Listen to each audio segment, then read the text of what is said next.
مانتا ہوں S M E قرضوں میں 41% بہت بڑا اضافہ ہے، مگر جیسے جیسے ادائیگی ہوگی صورتحال بہتر ہوتی جائے گی۔ تمام معاشی اشاریہ مثبت ہیں۔ شرح سود میں مزید کمی سے متعلق اعلان جلد کیا جائے گا۔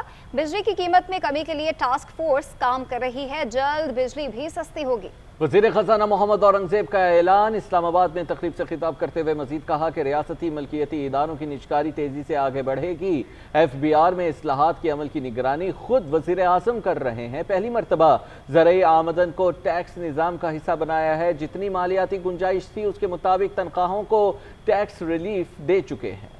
جہاں اس وقت افراط زر ہے whether it's average inflation, whether it's core inflation, I do think there is room to do more in terms of policy rate. ہم نے پچھلے سال میں 1 ٹریلین روپے کا ڈیٹ جو ہے وہ واپس بائی بیک کیا ہے۔ 1 ٹریلین سے ہماری ڈیٹ سروسنگ نیچے گئی ہے اور انشاءاللہ اس فسکل ایئر میں بھی 1 ٹریلین سے زیادہ ڈیٹ سروسنگ ہماری نیچے جائے گی۔ اس کے جو سرکاری اداروں کی نجکاری ہے انشاءاللہ اس سال تیزی سے بڑھے گی۔ بجلی کے نرخ میں کمی، اور اس میں آپ کو کہہ سکتا ہوں کہ اویس لغاری صاحب اور ان کی team and the task force جتنی انہوں نے محنت کی ہے کہ معاہدوں کی اثر نو ترتیب سے جو اربوں کی بچت ہوئی ہے، انشاءاللہ you will see that in terms of filtering down, in terms of the reduction in the energy cost as we go forward. عالمی ترقیاتی اداروں نے ہماری اصلاحات کو سراہا ہے۔ ابھی ریٹنگ ایجنسیز کی بات ہوئی، S and P and Fitch have already upgraded us and I am very hopeful کہ انشاءاللہ you will soon hear the third agency also upgrading us. ہماری پوری کوشش ہے کہ انشاءاللہ before the end of this year we issue an inaugural panda bond,